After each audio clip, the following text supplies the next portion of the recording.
So many of our news feeds have been bombarded with all of these developments and updates on Israel, and it is very hard to keep track of all of them. So I want to spend the next few minutes giving you some very clear, understandable updates. And then I want to shift to focus on, given the situation in Israel, given what we know, what might be the best course of action for Israel and for the United States in supporting Israel in trying to combat this evil terrorism? First, let's start, of course, with the numbers. The death toll at the time of this recording is 1,400 people in Israel. That includes both Israelis and also foreigners who were in Israel at the time of the terrorist attack by Hamas on October 7th. And there are 2,700 allegedly, according to Hamas numbers, killed in Gaza. There was actually a report a few minutes ago that there was a rocket that was fired from Gaza that was supposed to go into Israel, and it failed and landed on a hospital in Gaza, killing 500 people inside of that hospital. So even just in the next few minutes, as I am recording this, these numbers are going to tick up and up on both sides. President Joe Biden of the United States is visiting Israel Wednesday to, quote, stand in solidarity with them. Biden gave an interview to 60 Minutes where he was asked about American policy with regard to Israel. And he stated that an Israeli reoccupation of Gaza would be, quote, a big mistake. As a reminder, Israel gave Gaza over to the Palestinians in 2005. They had previously controlled the region of Gaza. And then in 2007, Hamas, the terrorist organization which assaulted and terrorized Israel on October 7th, came into control of Gaza back in 2007. So Biden has stated that he does not think it is a good idea at all for Israel to reoccupy that strip of land. And he said, quote, there must be a path forward for a Palestinian state. Now, the United States has provided some aid for Israel amidst this terrible, terrible development. The United States has given munitions to aircraft carrier groups and fighter jets to help our Middle East ally. Aircraft carrier groups are different than aircraft carriers. Aircraft carriers are the things in the middle of the ocean with the runway, but then the carrier groups are these supporting vessels which have fuel and also missiles and radar to potentially shoot down enemy fighter jets and other weaponry that may be coming off of the coast to bombard Israel. Now, there's also been a lot of discussion about this $6 billion that the Biden administration approved to be essentially doled out to the Iranian regime. Back in September, on September 11th of all days, President Biden agreed to unfreeze $6 billion in exchange for 5 American prisoners that were being held in Iran. Now, since just weeks later, Hamas committed that terrorist attack in Israel, people have been saying that it was an enormous mistake for President Biden to unfreeze that money. Why? Because Iran is one of the biggest funders of Hamas, the group behind the terrorism. We know with almost close to certainty that Iran orchestrated and financially supported the attack. And according to the Wall Street Journal, Iran gave the go-ahead to Hamas in Beirut the Monday before October 7th. So Americans and Westerners have been very, very upset that President Biden had given billions of dollars for the benefit of the Iranian regime just a few weeks before this happened. And so as a response, the Biden administration, with the help of the mainstream media, has been saying that they've actually found a way to suspend that transference of money. Well, the evidence indicates otherwise, because here is what happened. As I said, on September 11th, President Biden made the decision to unfreeze $6 billion that was being held in South Korea. So what happened was Iran sold oil to South Korea. South Korea owed Iran $6 billion for those oil sales. And the United States froze that money because they wanted to hold something diplomatically over Iran. In a case like this, if there were prisoners, then they could negotiate this agreement like, hey, we'll unfreeze the money that we froze if you give us what we want. And because South Korea is our ally, they went along with it.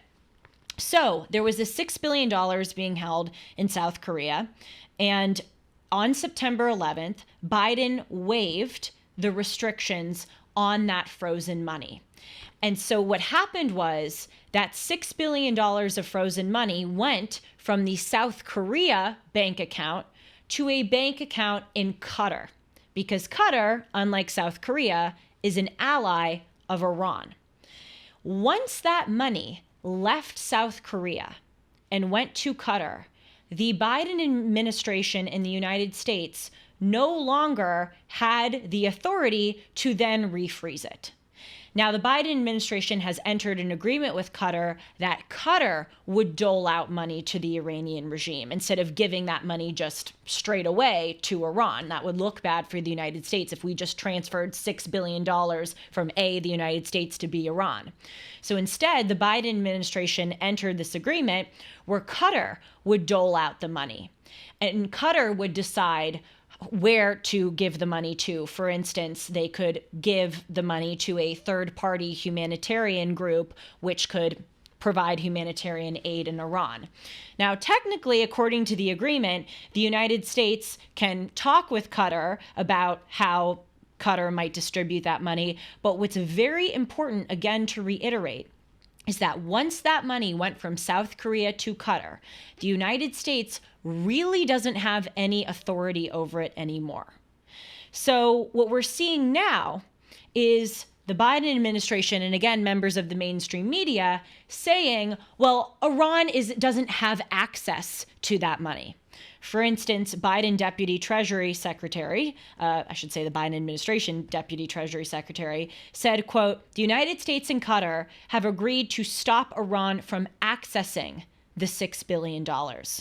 The New York Times headline said the United States and Qatar agreed to, quote, deny Iran access to $6 billion from the prisoner deal. But that was the thing all along. Iran never had access to the money because, again, it would look very bad for the United States to transfer it from point A to point B. Qatar was the one who had access to the money to dole it out to Iran. So it's really a misrepresentation, like there's been some change in the deal. The Biden administration would like people to think that because, again, there was a lot of opposition and a lot of anger once this attack happened in Israel with regard to the $6 billion. But now they're trying to act like the United States and Qatar have re-entered a new agreement. No, it was always the case that Qatar would be the one doling out the money to the Iranian regime. And because Qatar is friends with Iran, they're probably not going to suspend that money.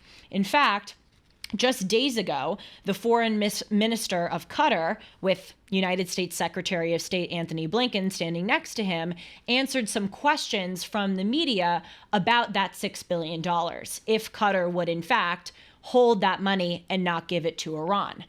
This foreign minister gave a very mealy-mouthed answer. He said, quote, regarding the media reports about freezing Iranian funds in Qatar, the state of Qatar is always committed to any agreement, and every step must be done through consultations with other partners that fund. Okay? So, like, what does that mean? He didn't say, yeah, we're going to not give this money to Iran. He's saying, oh, it will be done through consultations with our partners. Okay? We know what that means. It means the agreement is going forward.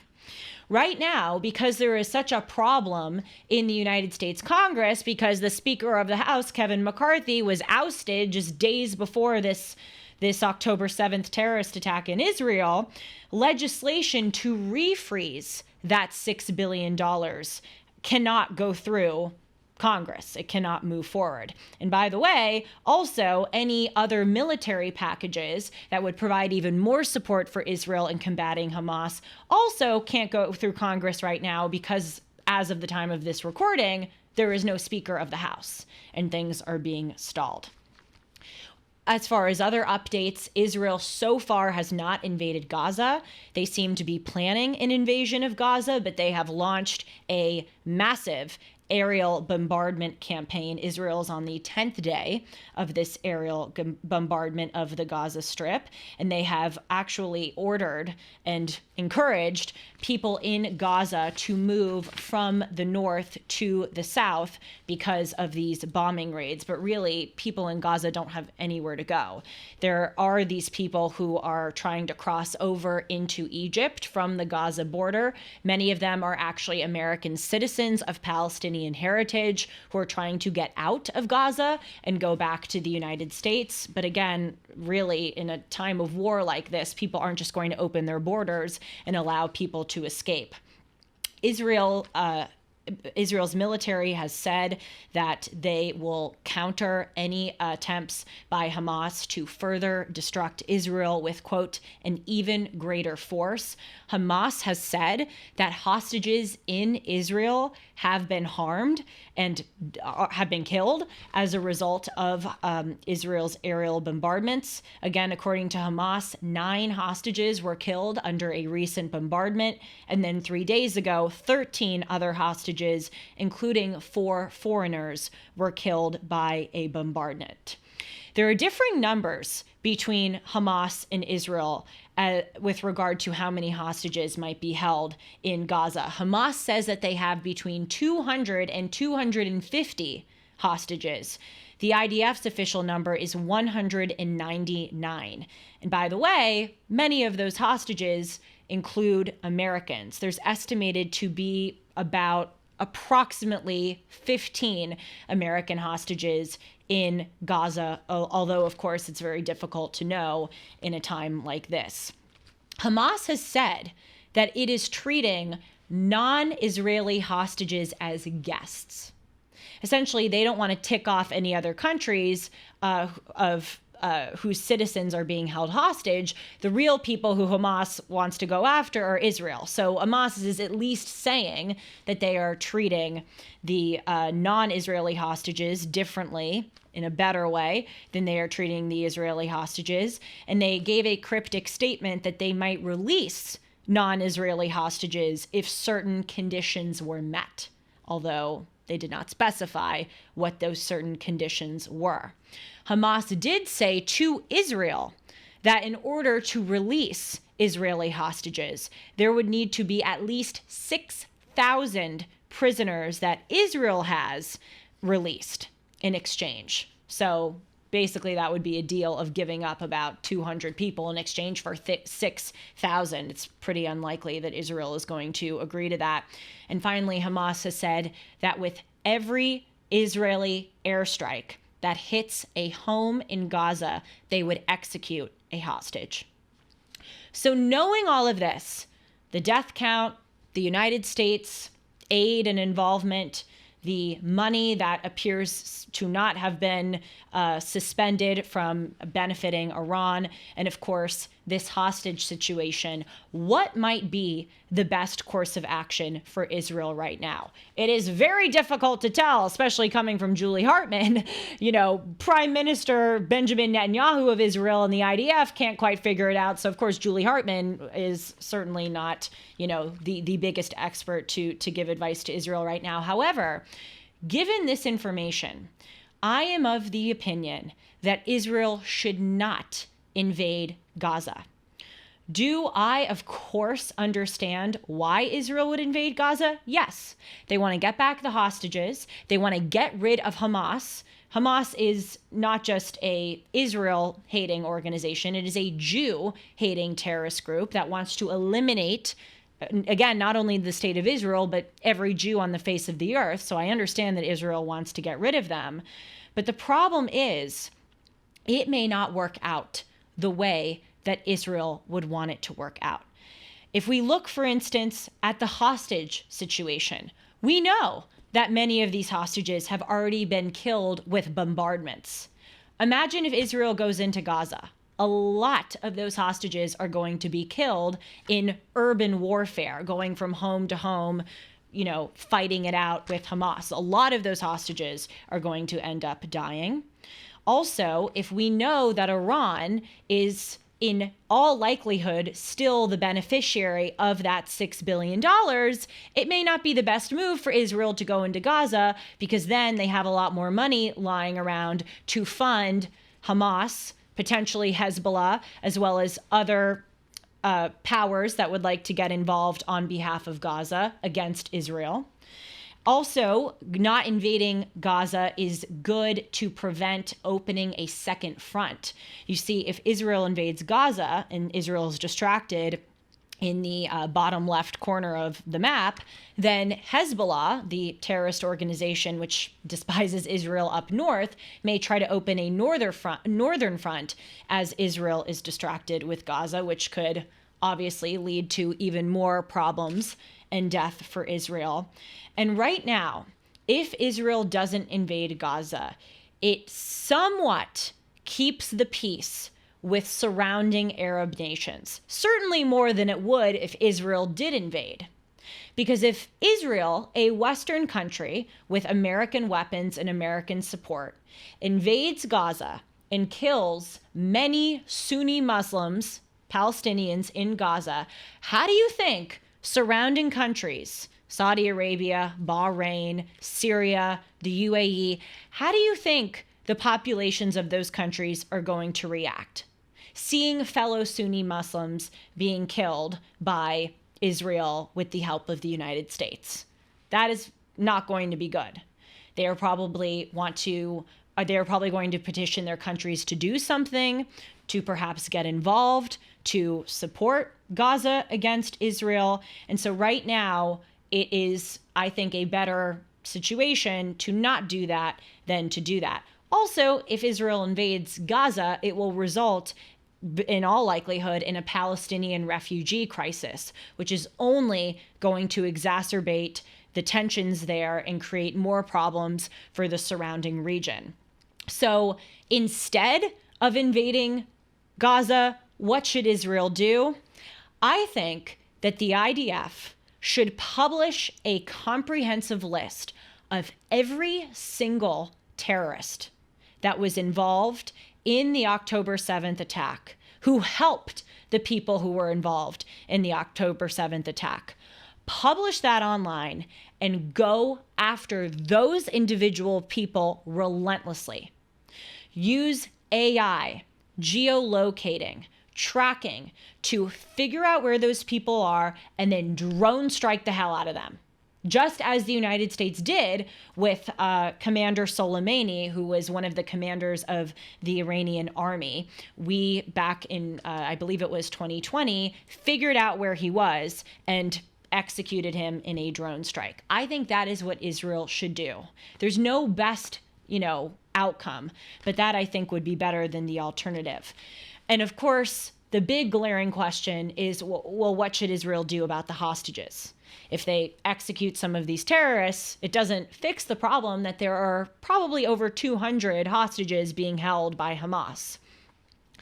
The thing about hostage situations, if you look, for instance, at the other U.S. hostage situation of the past 50 years, the Iranian hostage crisis, the longer it gets dragged out, the better it is, the more likely, I should say, it is that the hostages might come home safe. Kind of dragging it out, bogging down the enemy, getting the enemy tired is oftentimes the best possible course of action in a situation like this. Because Hamas has to spend a lot of time, money, energy, strategy, figuring out where to keep the hostages, how to keep them away from Israeli bombardments. And they may get kind of sick and tired of having to deal with that issue. Of course, a sinister way of looking at it is that they'd get sick and tired and execute those hostages. But they know by doing that, they're going to probably invite warfare and a ground invasion. So it may be the best possible outcome for Israel not to invade and try to prolong this hostage situation, try to talk with Hamas and get to some kind of best possible agreement as they are droning the heck out of those evil terrorists who started this whole devastating problem. that's my update for you today. I will keep you updated as all of these events unfold, and I am sure there will be a lot to talk about. So please do come back to this channel if you would like to hear that. Thanks. Take care, everyone.